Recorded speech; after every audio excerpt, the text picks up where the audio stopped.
Hello, bachelors. Welcome to this new video. In this video, we are going to start a new chapter, a new unit, vector algebra, and not supposed to complete in this single unit, right? So let's get started.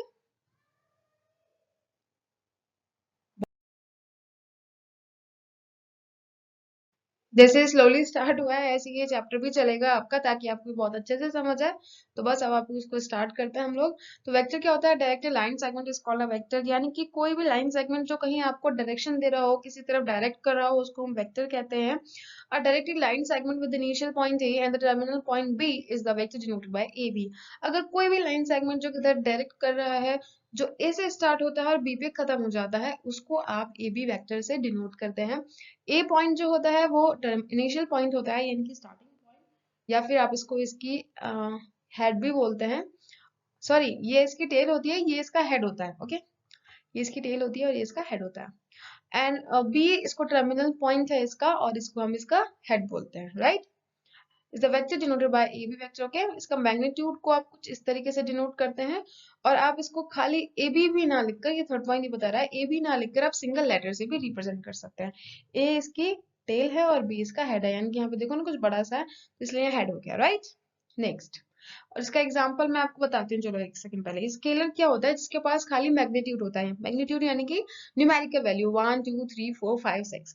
और vector क्या होता है? जिसके पास magnitude भी है और direction भी है। मैग्नीट्यूड यानी कि 1 2 3 4 5 वाली वैल्यूज भी है, और डायरेक्शन भी है कि वो ईस्ट में है, वेस्ट में है, नॉर्थ में है और साउथ में है। और इसका एग्जाम्पल क्या होता है? स्केलर जो है वो आपकी डिस्टेंस है, और वेक्टर जो है वो आपकी डिस्प्लेसमेंट है। स्पीड जो है वो आपका स्केलर है, और वेलोसिटी आपका वेक्टर है।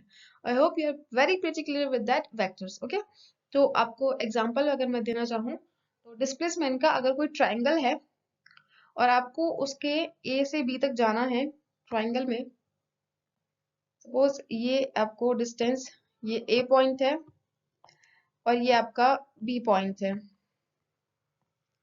ठीक है। और आपको ए से बी वाले पॉइंट पे जाना है, सॉरी आपको क्या बोल के पता नहीं। तो आप या तो ऐसे जाएंगे, है ना। अब कैसे जाएंगे? आप ऐसे करके चले जाएंगे, है ना। तो ये आपका डिस्टेंस हो गया, है ना। पूरा डिस्टेंस ये आपका, ये डिस्टेंस है, इसमें कोई डायरेक्शन नहीं है, कोई कुछ नहीं, बस इसमें वैल्यूज इन्होंने जोड़ी है, पहले यहाँ से यहाँ तक की, फिर यहाँ से यहाँ तक की। पर अगर डिस्प्लेसमेंट होगा तो इसमें आपका डायरेक्शन भी जुड़ेगा, तो इसमें वैल्यूज यहाँ से यहाँ तक होगी। तो ये वैल्यू ऐसे नापी जाती है वेक्टर्स में, ओके, क्योंकि उसमें डायरेक्शन भी मायने रखती है, राइट। तो नाउ नेक्स्ट,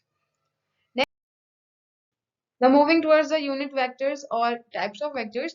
यूनिट वेक्टर क्या होता है? जिसका जो वेक्टर है उसमें मैग्नीट्यूड अगर 1 हो तो वो यूनिट वेक्टर होता है, और इसको आप ए कैप से डिनोट करते हैं, और इसको डिफाइन किया जाता है, A cap is equals to A vector upon में magnitude of A vector. Collinear vector वो होते हैं जो कि पैरेलल हो, यानी कि जो कि पैरेलल हो, जो कि कभी मीट ना करें, जैसे कि ये है आपके कोलिनियर वेक्टर।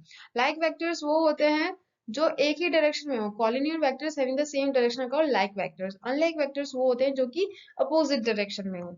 ये लाइक वेक्टर्स है। अगर हम इसको ही थोड़ा सा चेंज कर देते, इस वाले वेक्टर को ऐसे ना करके ऐसे कर देते, तो ये एक अनलाइक अनलाइक वेक्टर हो जाता है। सॉरी। लोकलाइज्ड वेक्टर क्या होते हैं? जिसका जो इनिशियल पॉइंट है वो स्पेसिफाइड पॉइंट हो, यानी कि आपसे कहा जाए कि आपको जो इसकी टेल है, यानी कि जैसे कि इस तरीके से आपका वेक्टर होता है एक, तो आपको जब ये वाला पॉइंट आपको कोई स्पेसिफाई कर दिया जाए, तो उसको हम लोकलाइज्ड वेक्टर्स बोलते हैं। कोप्लेनर वेक्टर वो होते हैं जो कि एक ही प्लेन में लाई करते हो, राइट। Now position vector, ये आपके लिए जरूरी है। The position vector of point P with respect to its origin is denoted by x I cap plus y j cap plus z k cap, where I j k are unit vectors along x y z axes, right?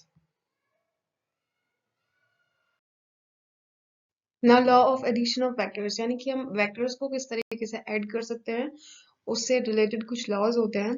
तो पहले वो देख लेते हैं, triangular law of addition. इसमें क्या होता है? आपके पास एक वेक्टर है P, एक वेक्टर है Q। आपको एक ऐसा वेक्टर चाहिए, रिजल्टेंट वेक्टर, जो P प्लस Q का सम हो। तो आप उसको P वेक्टर को और Q वेक्टर को इस तरीके से ट्रायंगल फॉर्म करने की कोशिश करेंगे, और जब आप इसको पूरा ट्रायंगल फॉर्म कर देंगे, तो वो जो वेक्टर होगा that is going to be the P plus Q, your resultant vector. और ये ध्यान रखना है कि एक की हेड दूसरे के टेल से मीट करनी चाहिए, इस तरीके से आपको रखना है, राइट। और इस तरीके से आपको अपना रिजल्टेंट वेक्टर बनाना है कि इन दोनों की टेल आपस में मीट कर रही हो, ठीक है। तो ये आपका होता है ट्रायंगुलर लॉ ऑफ एडिशन। वैसे इसका इतना कोई यूज नहीं होता, एग्जाम्स में नहीं पूछा जाता। आपको अगर जनरली कहा जाए कि p प्लस q को ऐड कीजिए तो आपको ऐसे गिवन होगा 2i cap plus 3j cap plus 4k cap. तो इसी तरीके से आप उनको, और दूसरा कोई वेक्टर होगा q, सपोज एक सेकेंड ना, विल राइट इट। जैसे कि आपका 1 2 और 3, ये आई जे के कैप वाले एलिमेंट्स हैं, और ये दूसरे वाले के 2 1 और 3। सपोज ये क्यू के एलिमेंट्स हैं और ये पी के एलिमेंट्स हैं। तो आप इनको डायरेक्टली ऐड कर दीजिए और जो आर वेक्टर होगा आपका वो रिजल्टेंट होगा। सपोज 2 + 1 = 3, और यहाँ पे भी 2 + 1 = 3, और 3 + 3 = 6, इसी तरीके से, राइट। तो बस यही करना है। बस ये तो ट्रायंगल लॉ ऑफ एडिशन इसमें बताया जाता है ताकि आपको पता हो कि हाँ ऐसा भी कोई वेक्टर है, सॉरी ऐसा भी कोई लॉ है, और इससे ये सब चीजें सॉल्व होती हैं, राइट। अब पैरेललोग्राम लॉ ऑफ एडिशन, इसमें हमने ट्रायंगल का भी देखा था, उसी की तरह ये, बस उसमें क्या होता था कि एक की हेड होती थी और एक का टेल होता था। यहाँ पे दोनों की ही टेल आपस में है, और उसके बाद जो रिजल्टेंट आएगा वो एक डायगोनल होगा। अब आप इस दोनों को ओ एक और ओ बी को जब आप इस तरीके से पुट करेंगे तो एक पैरेललोग्राम फॉर्म करेगा। तो इस पैरेललोग्राम का जो डायगोनल होगा that is known as the resultant, right. तो बस इसमें और उसमें इतना ही डिफरेंस है, जैसा कि मैंने आपको बताया भी था कि ये नहीं पूछा जाता है। पूछा जाता है तो बस जिस तरीके से उसमें बताया था कैसे ऐड करना वैसे पूछा जाता है, ये सब नहीं पूछा जाता है इतना, बस मैंने आपको बता दिया, इसलिए ताकि आपको पता होना चाहिए, right. Vector addition is commutative, यानी कि A B is equal to A plus B is equal to B plus A, right. तो आपको पहले से पता होगा एडिशन अधिकतर कम्यूटेटिव, सारी एडिशन कम्यूटेटिव होता है, राइट। नाउ नेक्स्ट, अब आपका कंपोनेंट्स ऑफ वेक्टर, यानी कि कोई वेक्टर है तो उसमें क्या क्या कंपोनेंट्स होते हैं, क्या क्या चीजें होती हैं जो हमें ध्यान में रखनी है, राइट। क्या क्या मतलब कि टर्मिनोलॉजीज होती है एक तरीके से, ये हम उसमें देखते हैं। आपका एक ओरिजिन है ओ, उसमें से एक भी है स्पेस में पॉइंट, राइट, जो एक्स वाई और जेड एक्सिस पे इन पॉइंट्स के अकॉर्डिंग है, राइट। तो आई जे के जो है ये आपके यूनिट वेक्टर है पी के, तो ये वाली जो फॉर्म है, right, R vector is equal to X I cap plus Y J cap plus Z K cap, ये फॉर्म कॉम्पोनेंट फॉर्म है क्योंकि इसमें सारे कॉम्पोनेंट्स मौजूद हैं, राइट। आई जे के ये सारे सारे कॉम्पोनेंट्स हैं, ये इसमें मौजूद है। अगर X Y Z are call scalar of R, and X I cap plus Y J cap and plus Z cap are call vector components, right. तो अब आपको समझ आ गया होगा।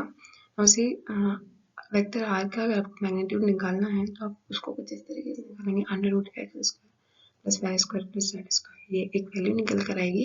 अगर अभी यहाँ पे एक्स वाई जेड कुछ वेरिएबल्स हैं, पर अगर यहाँ पे वैल्यूज होती है जैसे कि 1 2 3 है ना, क्योंकि 1 2 3 ही तो पॉइंट्स होंगे स्पेस में, या फिर कोई भी न्यूमेरिकल पॉइंट्स ही होते हैं स्पेस में, उसी तरीके से यहाँ पे आपकी वैल्यूज होती हैं तो उनका स्क्वायर करके फिर आपको अंडर रूट करना होता है, राइट।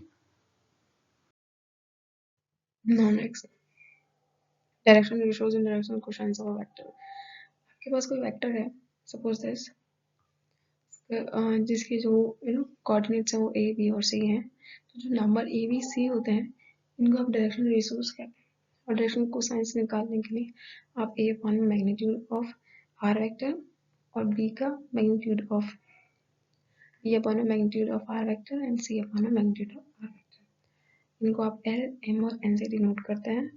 और ये प्रॉपर्टी है कि L square plus M square plus N square is equal to 1 होता है, राइट। इसमें कुछ समझाने वाला नहीं है, बस इतना याद रखना, डायरेक्शन रेशियोज यही है ए बी सी, और डायरेक्शन कोसाइंस आपका यही होगा कि ए एल के लिए ए अपॉन में मैग्नीट्यूड ऑफ आर और एम के लिए B upon magnitude of R. Vector addition is associative, A plus B plus C ये दोनों बराबर होंगे, राइट। इसमें तो कुछ बताने वाला नहीं था। Next, difference of two vectors, जैसे हमने एडिशन करा था वैसे डिफरेंस करेंगे, यानी कि माइनस करना। दो वेक्टर्स को हमको माइनस करना होता है तो हम डिफरेंस ऑफ टू वेक्टर देखते हैं। दो वेक्टर हैं ए और बी, तो ए माइनस बी ये हम डिफाइन करेंगे। हम इसको ए प्लस माइनस बी करके भी लिख सकते हैं, ऐसा हमने इसमें लिखा ताकि हम इसको सॉल्व कर सकें। आपके पास O A is equal to A है, O B is equal to B है, तो बी ओ आपका माइनस बी हो जाएगा क्योंकि ये वेक्टर से इसमें डायरेक्शन में ही ज़्यादा मायने रखते हैं, right. A minus B is equal to A plus minus B is equal to O A plus B O. यहाँ पर हमने सिर्फ वैल्यूज पुट करी हैं, B O plus O A plus B O, क्योंकि एडिशन तो एसोसिएटिव होता है, वही हमने यहाँ पे किया है। इक्वल टू बी ए, तो O A minus B O is equal to B A, right. O B minus O B minus O A is equal to A B, है ना। इसमें बस डायरेक्शन का चेंज है, बाकी कोई चेंज नहीं है। हाँ, ओ बी माइनस ओ ए के लिए ये ए बी डायरेक्शन हो जाएगा और ओ ए माइनस बी ओ के लिए बी ए डायरेक्शन हो जाएगा, B A. Okay, I hope I am very clear with that. Scalar multiplication, scalar multiplication में वही है, आप बस नॉर्मली किसी वेक्टर में एक स्केलर को अगर मल्टीप्लाई कर देते हैं तो वो throughout the vector multiply हो जाता है ना। Direction of this is same as that of the this, क्योंकि यू नो कोई भी आप स्केलर को मल्टीप्लाई करेंगे तो वेक्टर का कोई चेंज नहीं होगा। ओके, आप नॉर्मली एक स्केलर की मल्टीप्लाई वेक्टर में कर सकते हैं। नाउ नेक्स्ट क्वेश्चन है आपके, find the unit vector in the direction of the vector this. Unit vector निकालने के लिए क्या करते हैं हम लोग, पहले आपको मैग्नीट्यूड चाहिए होता है, आपने अपना मैग्नीट्यूड निकाल दिया, फिर वेक्टर ए अपन में मैग्नीट्यूड ऑफ ए, वही हमने करा है आई 2 3, और फिर हमने मैग्नीट्यूड निकाल दिया, that's it, all over the question solve हो गया। और इतना हल्का, इतने आसान से क्वेश्चंस भी आते हैं। नेक्स्ट, ये आपका नेक्स्ट एग्जांपल है, यहाँ पे आपको ए गिवन है, बी गिवन है, तो आपसे ये पूछ रहे हैं कि magnitude of A is equal to magnitude of B है। अगर ए का मैग्नीट्यूड बी के बराबर है तो जो ए वेक्टर है वो बी वेक्टर के बराबर है या नहीं, राइट। वो आपसे ये पूछ रहे हैं, इसलिए आप पहले मैग्नीट्यूड ऑफ ए निकालेंगे, फिर मैग्नीट्यूड ऑफ बी निकालेंगे, जो कि बराबर है यहाँ पर लेकिन ये मैग्नीट्यूड से बराबर है, पर लेकिन आपके जो वेक्टर्स हैं ये आपस में बराबर नहीं है, क्योंकि यहाँ पे आई के साथ 3 है और यहाँ पे आई के साथ 2 है। इसी डिफरेंस से तो इनके जो पॉइंट्स हम प्लॉट करेंगे ग्राफ पे तो अलग हो जाएगा, इसीलिए ही ये बराबर नहीं है। इसलिए वेक्टर्स, इसमें वेक्टर जो है वो अलग इस वजह से हो जाता है क्योंकि इसमें डायरेक्शन भी लिया जाता है। अगर यहाँ पे स्केलर होता तो हम बोलते थे हाँ ये बराबर है, राइट, पर यहाँ पे वेक्टर है तो इसलिए हमें डायरेक्शन भी देखनी होगी और हमको मैग्नीट्यूड भी देखना होगा। आई होप आपको सब समझ आ रहा है। नाउ नेक्स्ट, मेरे क्वेश्चन में हमको ये कुछ पोजीशंस वेक्टर दिए गए हैं ए बी और सी, हमको ये पूछ रहा है कि क्या ये राइट एंगल ट्राइंगल फॉर्म कर रहा है या नहीं। इसलिए आप अपनी वही पाइथागोरस थ्योरम लगाइए, A B square plus C A square is equal to B C square, यही हमें को यहाँ पे प्रूव करना होगा। बस आपने पोजीशन वेक्टर निकालिए, ए बी का पोजीशन वेक्टर निकालने के लिए आपको position vector of B minus position vector of A करना होगा, राइट। यहाँ पे हमने वही किया है, ऐसे बी सी का निकालने के लिए position vector of C minus position vector of B करना होता है, ठीक है। उसके बाद आप मैग्नीट्यूड निकालिए, ए बी का, बी सी का, सी ए का, वो हमने निकाल लिया। फिर उसके बाद आप कंडीशन में रख के देखिए, यहाँ पे कंडीशन सेटिस्फाई हो रही है, दैट्स व्हाई हम ये कह सकते हैं कि ये राइट एंगल ट्रायंगल फॉर्म कर रहे हैं। आप इस क्वेश्चन पेपर थोरली पढ़ लीजिएगा, आपको समझ आ जाएगा। नेक्स्ट, ये है आपके पास if a is equals to this, b is equals to this, c is equals to this, then find minus a plus 2b plus 3c। आप यही करेंगे, पहले माइनस a निकालेंगे, तो माइनस ए करने के लिए आपको इसके साइंस चेंज, इसके आगे माइनस कर देंगे या फिर इसमें सारे साइंस चेंज कर देंगे।